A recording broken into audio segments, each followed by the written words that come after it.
Bonsoir mesdames, bonsoir messieurs. Bienvenue à ce nouveau café littéraire de l'impondérable. Alors c'est le 230e café littéraire que nous organisons. Merci. Et donc, merci.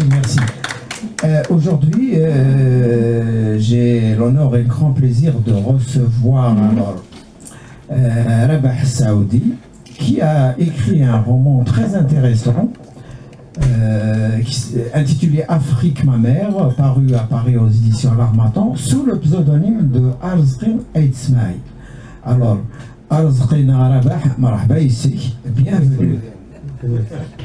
Eh ben oui.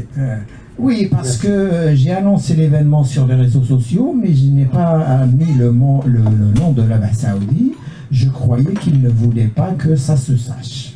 Voilà. Parce qu'il avait pris Maintenant, il m'a expliqué, c'est lui qui va expliquer. Vas-y. Alors, le pseudonyme, pourquoi le pseudonyme? Voilà. Le pseudonyme est je peux parler en kabyle là?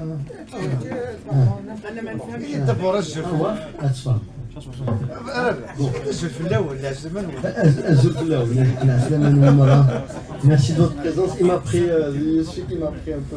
C'est vrai. Non, là tu es chez toi, il n'y a aucun souci. Normalement, la prononciation, ça se prononce Asmaal. Asmaal, il dit Nukni, Juzna, Ismourt, en Kabylie, il dit Karanqa. Ensuite, l'état civil français, quand il est arrivé en Kabylie, il a imposé des noms. D'ailleurs, il y a un fameux sketch de Flag, où il a vraiment. C'était une parodie de l'état civil français quand il. Ainsi de suite. À titre d'exemple, Gathiénin, beaucoup de monde doivent le savoir. Gathiénin, chaque village. Chaque ville, il se met avec une lettre. Il y a un village, il L, White, M, ainsi de suite. Pour vous, oui, c'est pour vous, attirer votre attention un peu sur le ridicule de l'état civil en France. Donc,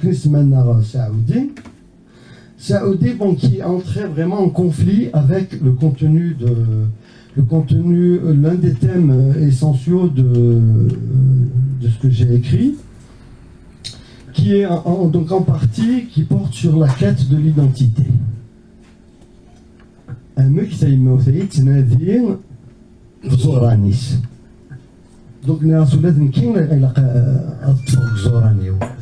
c'est pour ça que j'ai tenu à mettre Ismaël plutôt que Saoudi, d'autant plus que Saoudi a une consonance qui est bien arabe. Moi, c'est une origine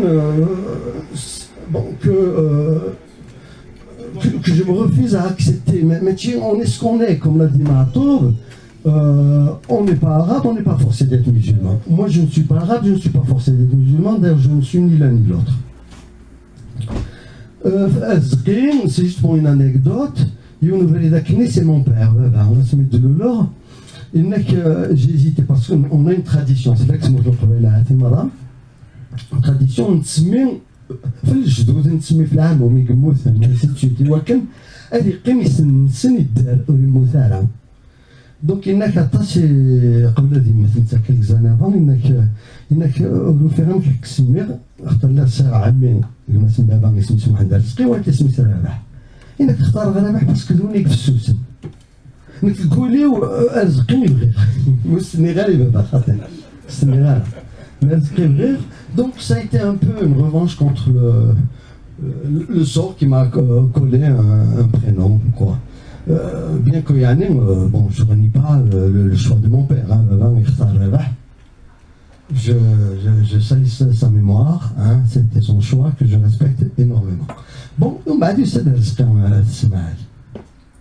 voilà essentiellement pour le titre, donc c'est pour être en phase avec le contenu du roman qui porte Banfi Maoutayin et Tsanadine Zoranis, ainsi de suite. C'est l'un des thèmes Oui, principaux. oui. Alors le livre est bien écrit, donc on sent le travail de l'écrivain, hein, on sent les recherches. La période qui est racontée au tout départ est une période très douloureuse que beaucoup d'Algériens ont vécue. Hein. Ils s'en souviennent, hein, c'est une période ensanglantée et parsemée de violences multiples, bien sûr. Et puis effectivement, donc il y a cette mère qui va d'abord aller à la recherche de son fils, n'est-ce pas? C'est à toi. Elle va à la recherche de son fils qui porte le nom de Jean. Jean, parce que, bon, moi je suis dans le rejet de toute forme de négation, quelle qu'elle soit. Nous avons hérité l'une des strates de notre culture, bon, j'évoque un peu toute la violence du colonialisme et de la colonisation. Je l'évoque qui était تكشم فرنسا qui يتكشموا سودرين مرة دونيسميس الجزائر مرة. Ça s'est fait avec violence, mais n'empêche qu'elle a laissé quand même une strate essentielle de notre culture. Donc je ne l'ai pas renié. Jean, c'est en hommage à Jean Sénac. À Jean Sénac, qui était un grand poète, qui a marqué la poésie algérienne, hein, par ses poèmes, la force de ses poèmes et par son amour pour l'Algérie. C'est un homme qui avait un amour que beaucoup d'Algériens n'ont pas.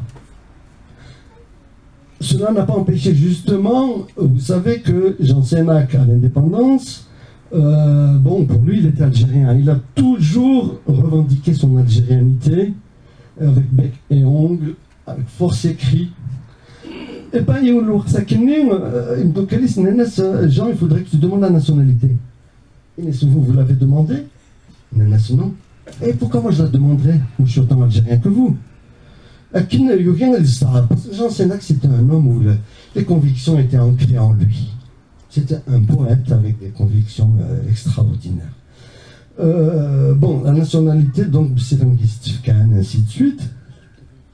Et bon, c'est un peu une revendication de cette strate-là de notre culture. On parle français. Et nous, on est des gens françistes, français. Donc, il me semble que c'est une des strates, bon, qui est arrivée historiquement en dernier, mais elle est importante aussi. Comme j'ai dit, c'est par rapport à Jean Sénac, pour lequel beaucoup d'Algériens ont un respect énorme. Hein. Et c'est un peu pour le... parce que c'était Michel Abdi Félicine, Omar Félicine, qui avait dit que malheureusement Jean Sénac a 66 ans parmi les jeunes et les. Donc c'était un peu pour leur dire Jean Sénac non. Tout comme lui, il a aimé l'Algérie, c'était un Algérien, il a toujours revendiqué son algérianité.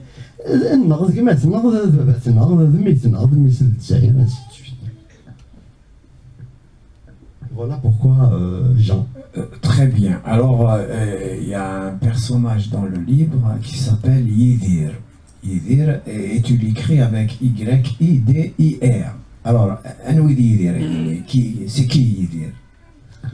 C'est pour la graphie. اخترت قبيلة نقود نقرا يدير. عطاش نسلق على يدير قرا سنة لا يدير. Parce que étymologiquement يدير يساد قوال يدر. يمشي تسمين زيكني يدر.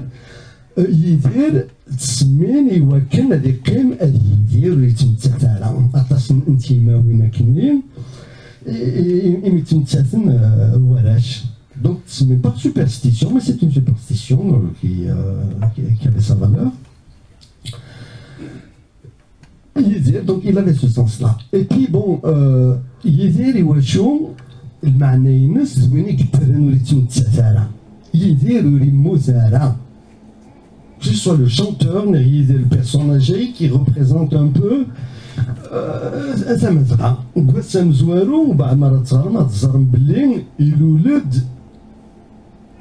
الزمان القديم يديلول مازال يثبت ولا يدير ولي مثال لكن يبغوا يلي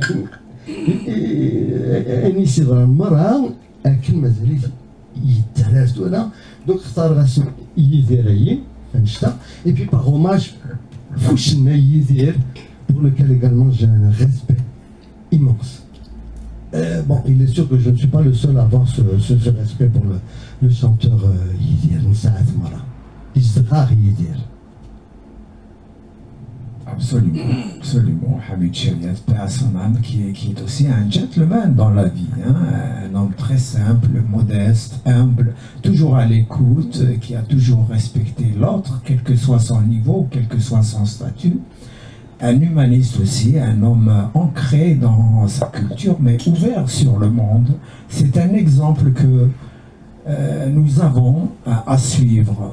C'est vraiment probablement l'un des meilleurs exemples de notre culture amazigh, hein, de notre territoire d'Afrique du Nord. Mets-toi à l'aise. Donc, alors le roman, je disais tout à l'heure, il y a cette époque-là, cette décennie que certains appellent noire, que d'autres appellent rouge, mais il y a aussi des plongées dans l'histoire profonde de l'Afrique du Nord. Donc il est question de Takfarinas, de Yugurten, etc. Un mot sur ces plongées dans la grande histoire de l'Afrique du Nord. Déjà, اسمي أفريقيا يكادسين تفرقت سمسا مقارنة تفرقت لأن كلام يدقارن مسناون وإذا كي جنوذان يعني في سمي تفرق نسيتيكا لأن كان يدقارن باللي il provient du nom d'une déesse berbère مقارن Ifrou. Cela, bon, c'est une thèse, hein, il y en a beaucoup de thèses. Elles se défendent toutes, d'autant plus que la thèse Ifrou, elle appartient en quelque sorte au domaine mythologique. Et je me suis beaucoup prêté à une certaine forme de mythologie,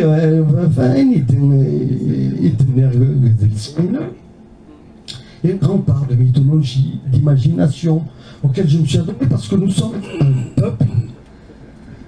un peuple pour lequel l'imaginaire a une importance cardinale, dans la mesure où l'imaginaire, la mythologie, comme tous les peuples méditerranéens en quelque sorte, nous sommes un peuple méditerranéen, où la mythologie, l'imaginaire a pallié en quelque sorte aux limites de la réalité. Et les hommes, ils ont eu l'intelligence extraordinaire d'essayer d'expliquer ça. Toutes les divinités romaines, grecques, berbères, égyptiennes, ainsi de suite, j'adore tout ce qui est mythologie. Parce que la mythologie a permis d'expliquer à un moment, un temps, un zrara, un sinara, ainsi de suite, mais ils ont fait l'effort, l'être humain a fait l'effort de s'expliquer l'origine du monde, la construction, l'évolution, ainsi de suite. Les Grecs ont parlé de Zeus, les Romains de Jupiter, nous on a nos propres divinités également. Et c'est en quelque sorte pour ça que j'ai plongé dans une sorte de... J'ai essayé de marier la réalité et l'imaginaire, la réalité et la mythologie.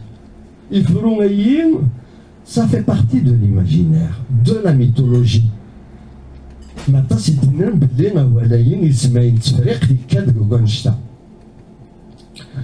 et bon, j'ai parlé de personnages qui ont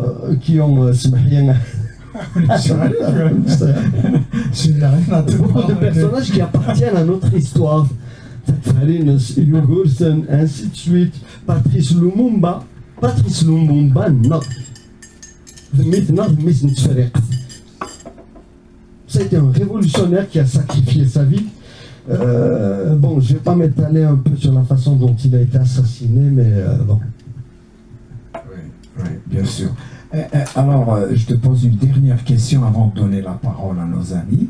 Est-ce qu'il y a un message principal dans ce roman ou bien est-ce qu'il n'y a pas de message carrément?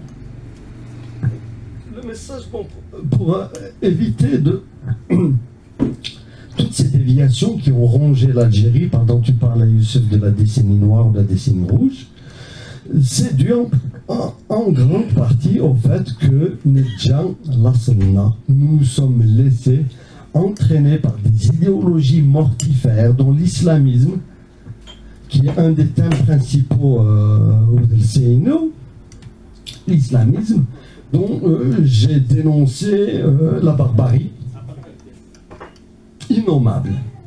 C'est une barbarie innommable. Et j'ai essayé de faire en sorte qu'elle ait ce caractère-là d'innommable. Très bien, très bien.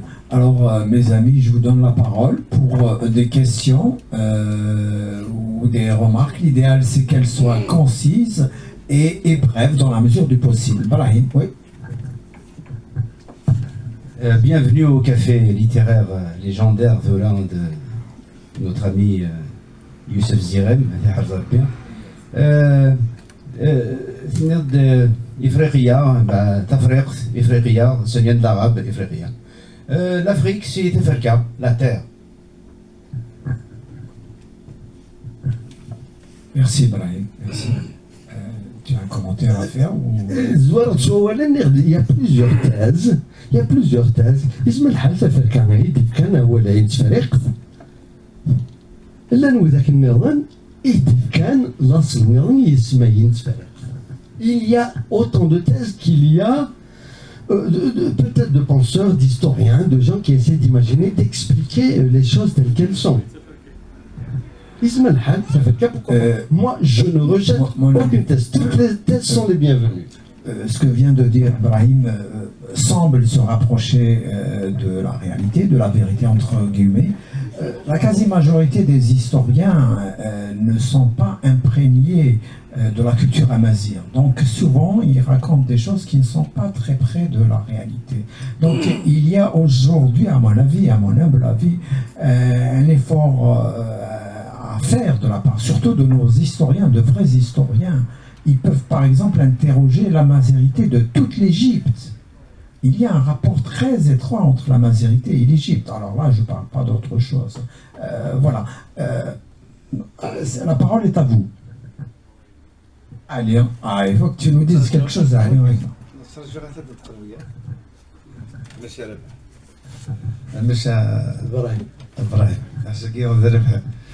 Un immense plaisir de retrouver Rabah. Ça fait, on a mené un combat ensemble les années 88-89, ça fait 35 ans.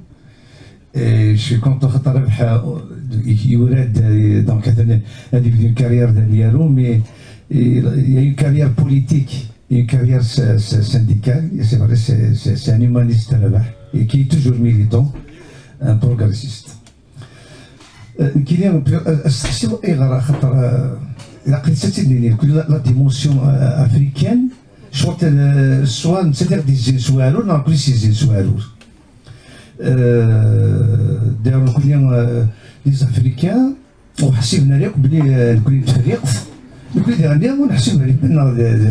bien que nous sommes des Africains, et que personnellement je revendique mon africanité.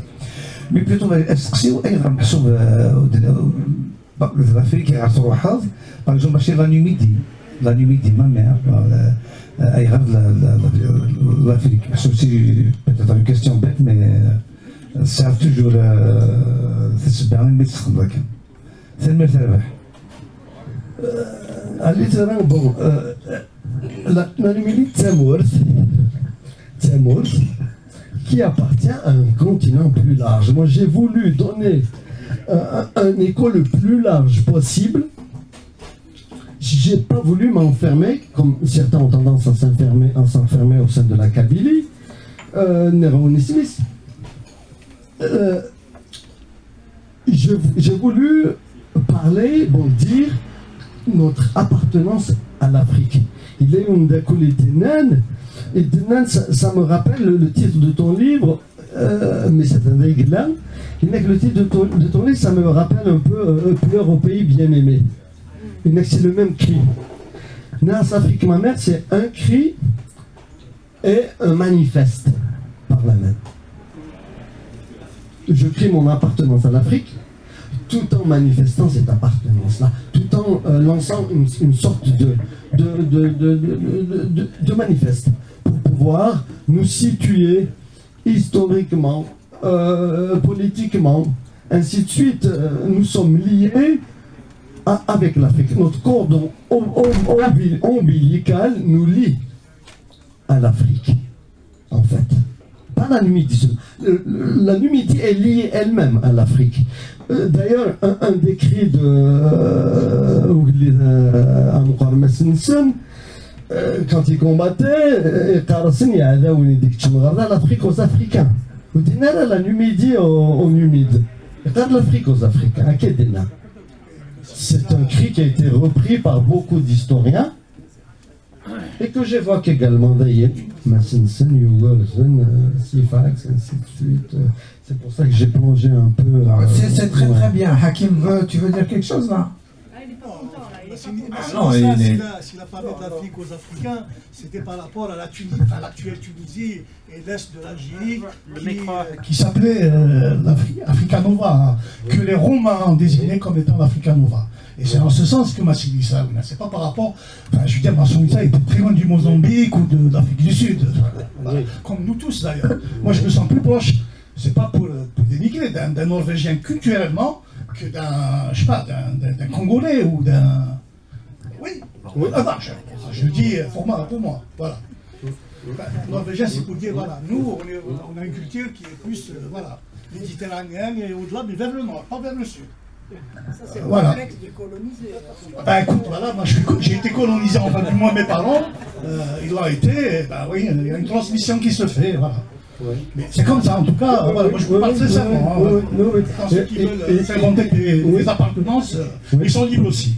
Il est vrai qu'au départ, Africa désignait l'extrême nord-est de l'Afrique, l'actuelle Tunisie, c'était de la Numidie, ainsi de suite. Ce qui prouve que le nom de ce continent-là, c'est nous. Si Maziran, il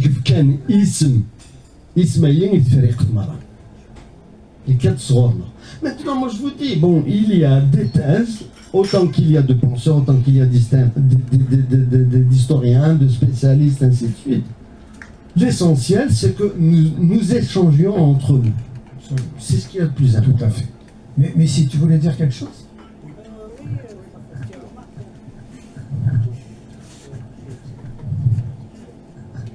Oui, bonjour. En fait, je voulais faire c'est des remarques, mais la première remarque, je vous dis merci. Ça fait plaisir. C'est la troisième fois qu'on voit, enfin c'est le premier avec toute la famille. Ça fait plaisir. Vous êtes le premier, j'ai beaucoup de respect pour vous. Ça fait plaisir de voir. Bon, il y en a qui ont ramené leurs femmes 2 ou 3. Depuis que je suis de café littéraire, ça fait des heures. Voilà, je suis là. Et c'est la troisième fois. Il y en avait 2 avec leurs femmes, mais vous, avec toute la famille, ça fait plaisir. Vous pouvez faire des poèmes sur la femme et tout, je vais les dire avec plaisir, et je le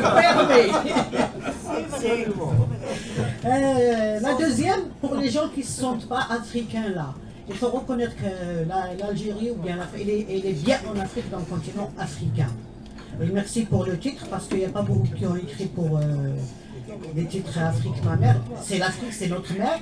Celui qui se sent norvégien, il va en Norvège. Celui qui se sent en Orient, il va en Orient. Mais on est bien en Afrique, c'est le continent africain. Celui qui ne l'accepte pas,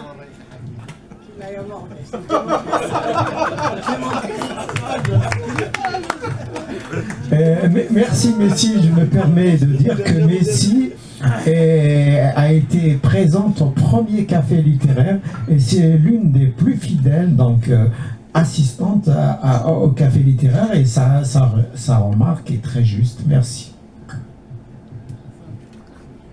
Tout à fait, oui, j'adhère complètement, oui, mais bon, donc à travers notre histoire, à travers notre situation actuelle, nous avons toujours été pour le pluralisme. Parce que sans pluralisme, c'est une mode. Les arabes islamistes, parce que nous revendiquons justement cette pluralité, eux, ils ne voient que l'unicité en tout. Que l'unicité.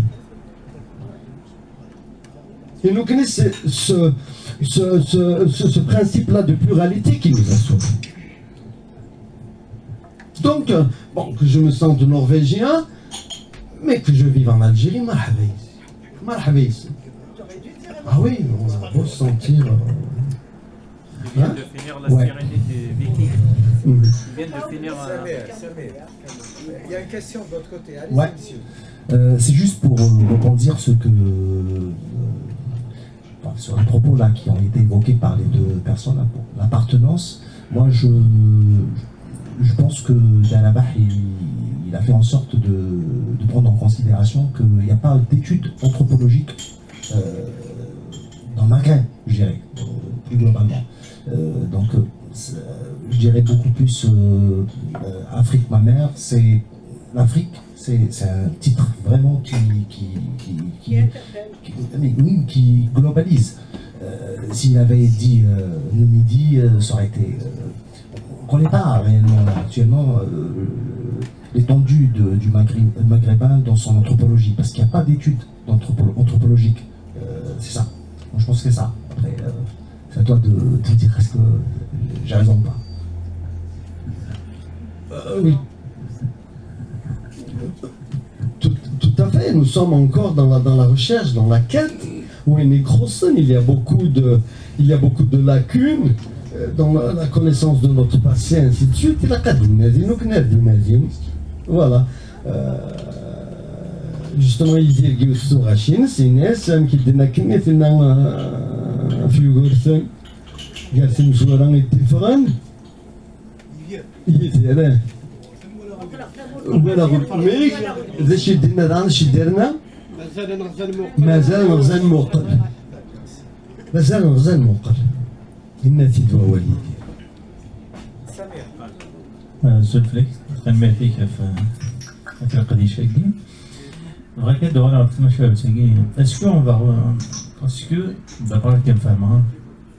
l'héritage méditerranéen, l'Europe de manière générale depuis la nuit des temps, ça fait le 15. أي جالس صور لا لون كتفضل باقي تقبل يتنا فعرف داري جانا شو إلا في سرقراك إلا ديك سنتا كل شو على جي فمشى سنتا خدمتي كيما داك لنا روفونديكان لابارتونونس إيدونتيتي الوكان اللي كان c'est-à-dire كان الكونتينون مي لي سيفيليزاسيون غايمير لي زوروبيان الكل مشى سنخدم كون نقيم كان ويكان لافريك كان بصراحة أنا مش تسولف شتي مسالي يمي تهضر كان في لافريك c'est-à-dire ma mère mais aussi القراية كي قلت تكتب لك كي تيجا كصوبها بسنة. Oui. Bon, bon. الدنيا إلا كنقيم كاع نهضر donc كسمس لكي نهضر قبيلي نهضر on a beaucoup de mots qui sont d'origine latino-grecque. Qui faisait de la recherche,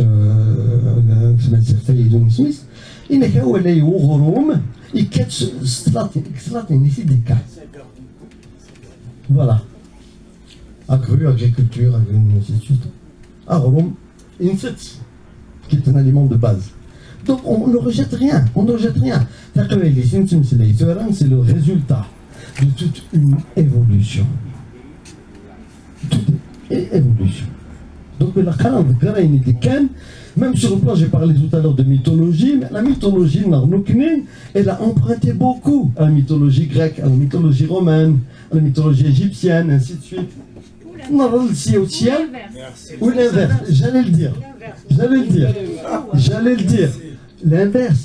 La mythologie, notre mythologie a influencé Zarablin. Massensen, il avait à l'époque des liens commerciaux, culturels et autres avec la Grèce. نزرى بالله نكري ديقان بلي أتينا l'égide d'Athéna. L'égide, c'était le bouclier d'Athéna. Ça, elle est représentée avec un bouclier d'Athéna. L'égide, l'égide est quel soit Iride. Iride, parce qu'il fabriquait ce bouclier-là avec une peau de Winnie Smith, Iride, d'un chevreau, au Kalwash. Iride. Voilà. Pour vous dire, la Méditerranée a toujours été un carrefour d'échanges. Et cet échange-là, nous l'assumons. On a reçu, on a donné. Très bien. Ouais, bonsoir. En fait, je voulais juste dire merci pour votre livre. En fait, je voulais juste, je vais commenter. En fait, c'est bien de rappeler quand Afrique, ma mère. Je trouve le titre très beau parce que la plupart des Algériens, on a un rapport vraiment, j'allais dire raciste. Je ne vais pas dire pour tout le monde, mais on a un très gros, un grave problème avec les gens de couleur en règle générale. Et ça pose un problème de... Non, je dis ça, je caricature pas, c'est parce que c'est une réalité. Et juste pour comment dire, déjà avec les Algériens du Sud et sans aller un peu plus au Sud. Et je voulais aussi attirer votre attention, c'est qu'il y a eu des écrivains algériens, par exemple comme Tahar Djaoud, qui dans les années 70, je ne sais plus si c'était dans Sortis Barbelé ou de l'Archavolo, j'avais lu un de ses textes où il disait qu'il revendiquait son africanité. D'ailleurs, même à travers Najma de Katib Yassine, par exemple, il y a eu cette quête identitaire dont vous parlez, il y a eu cet effort, mais ça a été inaudible.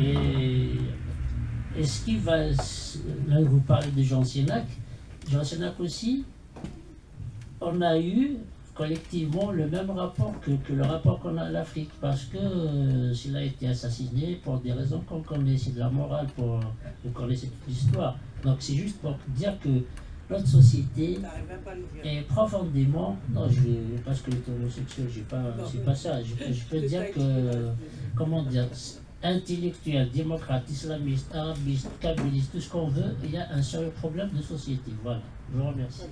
Ouais.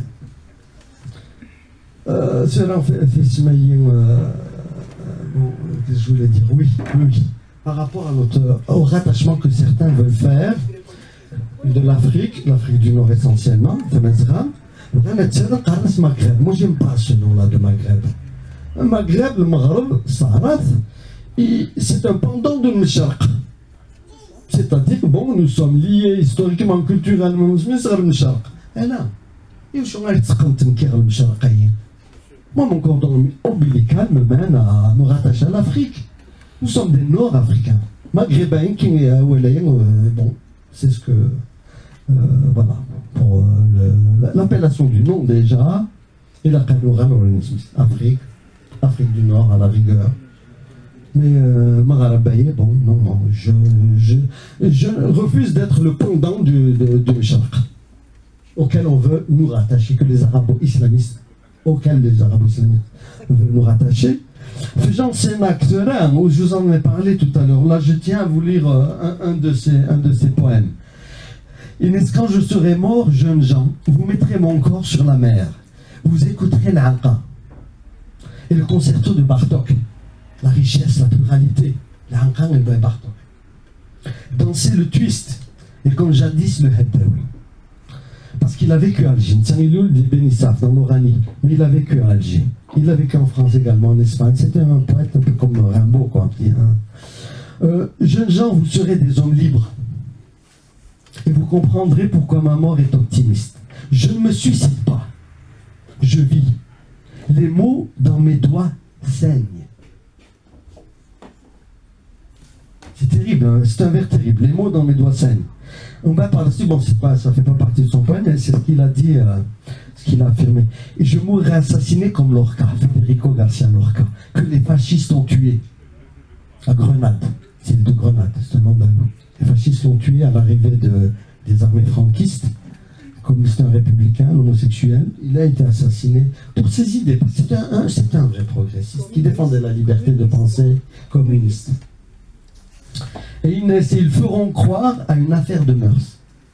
Je mourrai assassiné comme Lorca, ils feront croire à une affaire de mœurs. C'est un visionnaire.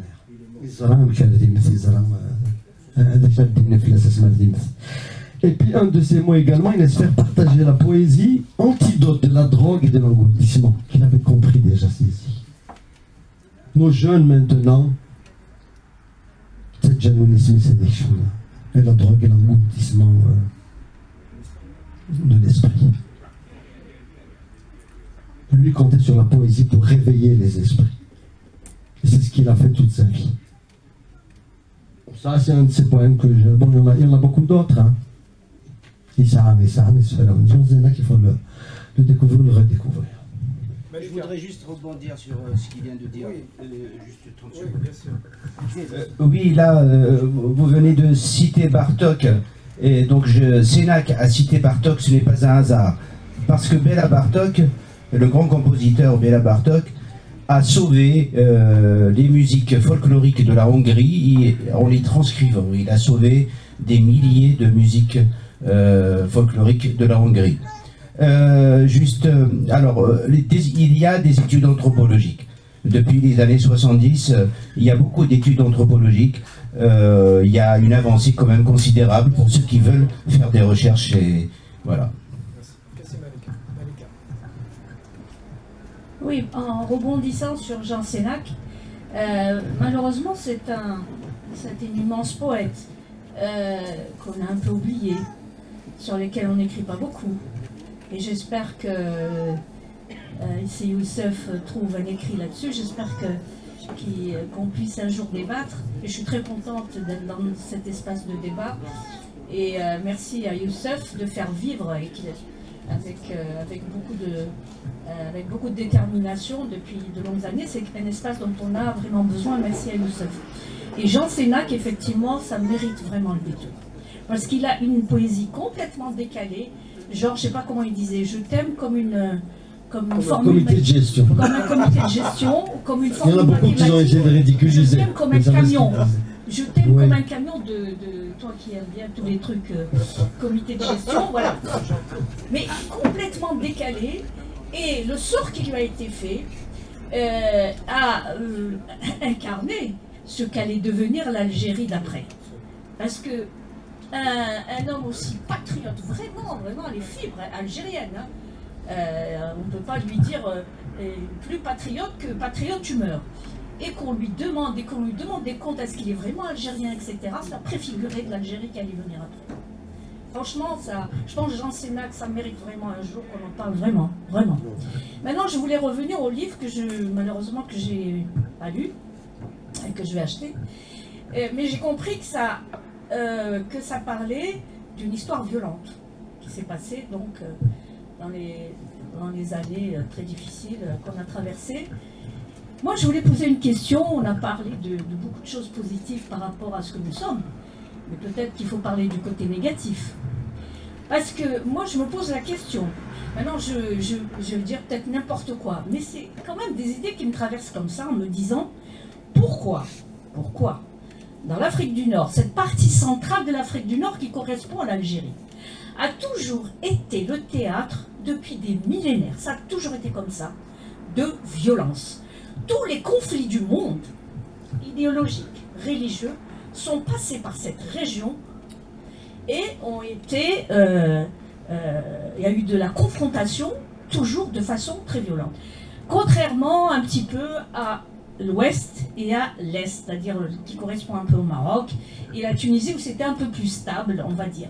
Mais tout ce qui est le Maghreb central, comme on l'appelait, l'Afrique du Nord central, ça a toujours été, d'abord, ça a été très difficile de construire quelque chose de stable, et les conflits, de vrais conflits, avec le donatisme, avec ce qui s'est passé avec le kharédisme, avec cette histoire récente, d'une violence terrible. Donc c'est des idéologies d'ordre mondial, c'est-à-dire ça a traversé, tout ça, ça a traversé, mais c'est chez nous, c'est toujours violent, ça se résout dans le sang. Est-ce qu'il y a une explication à ça ou je me fais des idées? Une explication, bon, je ne suis pas historien pour la donner, moi j'ai écrit un livre. Donc, explication à la violence. Bon, moi j'ai tenté de parler, tu as parlé de conflit d'Ennis Smith. J'ai fait allusion à ça, aux luttes fratricides qu'il y a eu. Aux luttes fratricides. Sefax, Nour, Nassensen, et ainsi de suite. J'ai cité quelques grands combattants qui ont été tués ou arrêtés, capturés par les Romains ou autres, par la trahison de leur frère. Takfarina, c'était ses généraux qui l'ont vendu. Les Romains leur avaient promis quelques terres à ses généraux. Pour revenir à Jean Sénac rapidement également, pour moi c'est peut-être l'une des premières victimes de l'arabo-islamisme de l'Algérie indépendante. Ce sont les arabo-islamistes Timran. Pour ce qu'il représentait, c'était un communiste, un non-croyant, un homosexuel, il faut le dire. Et tout ça représente en quelque sorte l'horreur aux yeux des arabo-islamistes. Communiste, homosexuel, et il a fini, vous savez où est-ce qu'il a été tué? Dans une cave, dans une rue d'Alger. Il occupait une cave parce qu'il ne pouvait plus payer son loyer. Il habitait au Charan d'Akne, il ne pouvait plus payer son loyer. C'est un ami qui lui a prêté une cave. Trop large.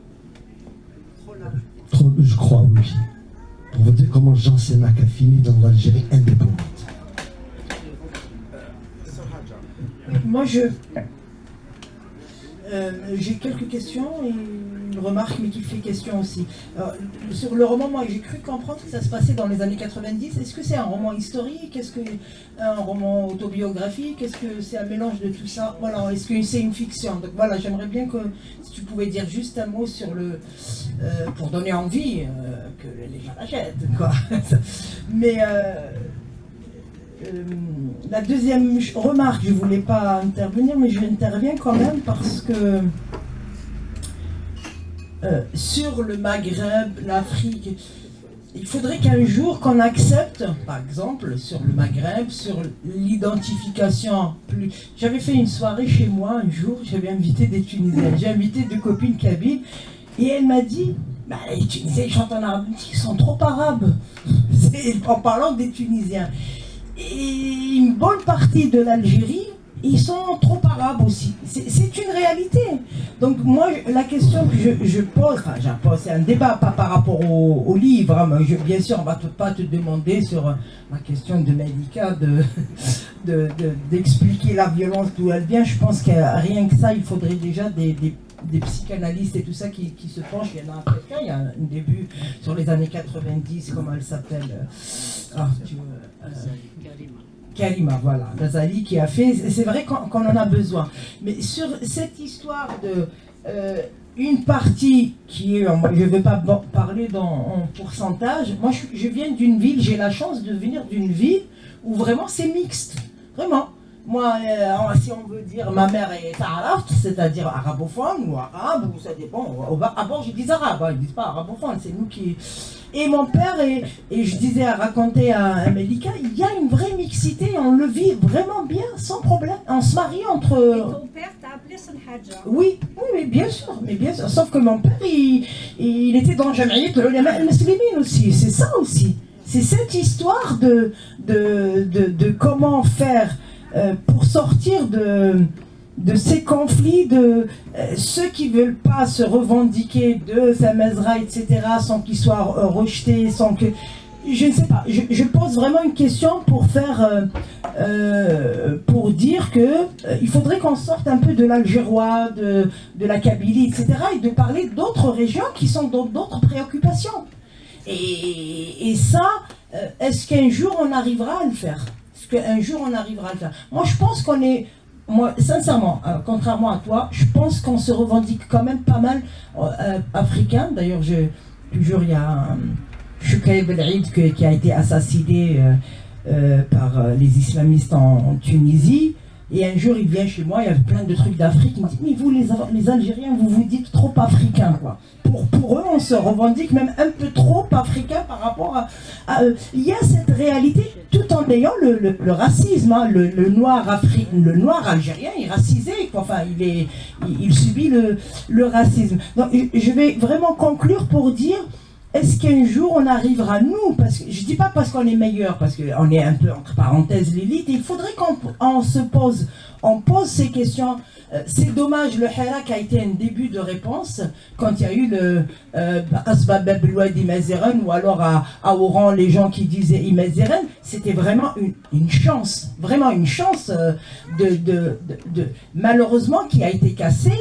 Et donc cette histoire de division qui remonte à la colonisation et qui est appuyée par les différents pouvoirs, est-ce qu'on ne devrait pas nous la porter par la casser et par de...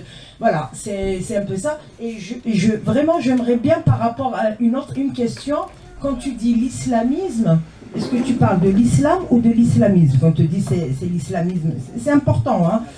Et dernière remarque, le conservatisme en Algérie, franchement, n'est pas propre aux islamistes. Voilà, on va Abni Hendel, Bni machin, ils sont pas. Il y a un homosexuel, il c'est la réalité, quoi. C'est le conservatisme, c'est une donnée, quoi. Dépasser ton temps. Non, je voulais juste dire, alors concernant la violence, cette région d'Afrique, la porte de l'Afrique, a toujours été une région de toutes les convoitises pour sa beauté, pour ses richesses. Tu donnes la parole à moi. C'est intrinsèque, je crois. Le problème est intrinsèque. D'abord, je m'excuse pour le moment retard, je t'avais dit que... juste quelques petites remarques. Je pense que lorsqu'on parle de civilisation, il faut qu'on essaye de voir jusqu'à quel point on a eu un apport. L'apport nord-africain à la civilisation méditerranéenne est un apport majeur. Et beaucoup de choses. Poséidon était un dieu berbère, alors que Poséidon était un dieu majeur des panthéons méditerranéens. Saint-Augustin, comme c'était bon, à Foula, il y a beaucoup de gens. Donc, on a un apport dans cette civilisation. Par contre, il y a un phénomène, c'est qu'on nous sort de la Méditerranéité. Qui est-ce qui nous a sorti de la Méditerranéité? C'est la France. Et la France n'a pas divisé son Hadja, la France a arabisé. C'est différent, c'est une autre réalité. Si elle avait divisé, le recul, je te renvoie à une interview de Mimouni qui parlait de ses tantes, c'était dans les années 40, à Boudouaou. Il disait mes tantes parlaient kabyle. C'était une interview qu'il avait donnée dans Algérie Actualité. Il disait dans les années 40, mes tantes parlaient kabyle, alors que moi je ne parle pas kabyle. La France a fait une grande œuvre d'arabisation en Algérie. La démarche est très simple, c'est qu'on est plus occidentaux que les Gaulois, et il fallait absolument nous orientaliser pour disons, délégitimer notre résistance. Ça, c'est toute une démarche au niveau du colonialisme. Pour la violence, à mon avis, il ne faut pas qu'on perde de vue qu'on a été très longtemps, au moins jusqu'au XVIe siècle, on a été le confin du monde. Le monde s'arrêtait chez nous. Il n'y avait plus rien. Avant qu'on découvre les Abédiques, on était le précipice, on était la fin des terres. Donc, on était dans les confins, et les confins, ils ont quelque chose qui leur est propre, c'est qu'ils cristallisent l'instabilité. Généralement, l'instabilité, elle est dans les confins. S'il y a quelqu'un qui est en disgrâce, il va vers les confins. Rostom, il est venu chez nous, n'est-ce pas? Et si quelqu'un veut fomenter une révolte, il part à partir des confins. Jamais les révoltes ne partent du centre des empires, etc. Donc peut-être que ça peut expliquer jusqu'à un certain point. Ton site, j'espère que tu as fait le lien avec le fait que l'Afrique, c'était la partie, l'Est algérien et la Tunisie, l'Afrique, hein, n'est-ce pas? Voilà. C'est bien, très bien. Je crois que c'est Hakim avant de le venir. Là, parce que. Oui, c'est rapide, voilà. Donc c'est juste pour reprendre cette histoire de la Norvège. Pourquoi j'ai parlé de Norvège? C'était pour citer un des pays qui était loin vers le nord, voilà. Mais ce qui est évident, c'est qu'il y a une véritable scission entre ce qu'on appelle l'Afrique du Nord, voilà, et l'Afrique noire. Je dis culturellement, voilà. Je dirais même en Algérie, par exemple. On est... Ah, ça c'est... Voilà, chacun peut donner son avis. Moi, j'ai discuté avec des Touaregs, voilà, du Sahara algérien et tout ça, notamment sur cette question d'Amazigh et tout ça. Je n'ai pas l'impression qu'ils étaient concernés par la mazigité. C'est une expérience personnelle, chez les Touaregs, absolument. Voilà. Donc c'était juste en ce sens. C'était pour dire qu'il y a une scission culturelle entre l'Afrique du Nord et ce qu'on appelle communément l'Afrique noire. Voilà. Et quand je parle de Norvège, c'est pour dire, voilà, qu'on le veuille ou non, on est plus tourné vers le... Beaucoup d'entre nous, on a la tête tournée vers le nord. Voilà. Il y en a qui sont aussi vers l'Orient. C'est vrai, il faut le reconnaître. Voilà. Et voilà, les clients, voilà. J'aurais dû parler d'espagnol, du portugais, voilà. C'est pour aller loin vers le nord. C'est pas grave, Hakim. C'est pas grave, Hakim. Alors tu vas faire un peu le tour de quelques réponses pour conclure et donc pour passer à la dédicace. Alors d'abord, cette question pertinente, mais à laquelle je pense que peu de gens ont la réponse, de Malika Baraka. Hein. D'ailleurs, je suis content qu'elle soit parmi nous. Hein. C'est une militante des causes justes depuis de longues années, et puis elle est dans la médecine, dans l'humanitaire, dans l'humain. Et ça me fait vraiment plaisir que tu sois là. Vas-y. En parlant de la violence, c'est vrai que c'est un phénomène qui est difficile à cerner. Moi, le seul moyen que j'ai trouvé pour parler, pour évoquer seulement la violence, j'ai fait un semblant de petits poèmes, quelques vers comme ça, où j'évoque un peu la violence qu'a subie Teferiq Roubafa. En quelques mots. Je ne sais pas si je vais vous les lire. Voilà, terre ensanglantée, oui, bien sûr. Terre ensanglantée, crépuscule embrasé, terre noircie, corps brisé, chair écrasée, plongée dans la cendre et dans le sang. Sans cesse, il ne cessera pas. Sans sèche, il ne séchera pas. Voilà. C'était un peu pour évoquer un peu cette violence. Très bien. Est-ce qu'on a oublié quelque chose avant de passer à la dédicace? On ne peut pas répondre à ces questions. Juste elles sont trop vastes. Non, quelques mots. Mais vas-y. Il ne s'agit pas d'autobiographie. Je n'ai à aucun moment parlé de ma petite personne. Et le roman ne porte pas sur l'histoire contemporaine de l'Algérie. J'ai fait une plongée un peu. Une plongée, comme je l'ai dit dans le résumé, c'est une pérégrination spatio-temporelle.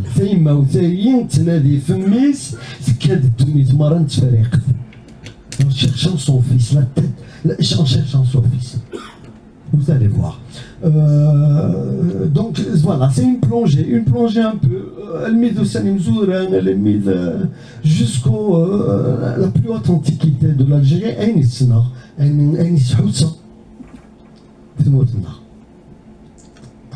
Très bien. Je déconnais un petit peu en disant qu'on ne pouvait pas répondre à la question de Snahadja, mais en réalité elle pose un problème sérieux et elle apporte la réponse aussi. Je crois qu'elle a raison et j'ai toujours pensé comme elle. Il faut toujours bannir les cloisonnements. Il n'y a pas beaucoup de choses qui nous séparent des autres, quelle que soit leur croyance, quelle que soit leur langue. Il y a de la place pour tout le monde. Comme dans ce café littéraire, nous avons fait l'expérience depuis 7 ans. Il y a de la place pour tout le monde, il n'y a aucun tabou et nous cohabitons le plus normalement du monde. Merci d'être venu, place à la dédicace. Merci. Merci beaucoup.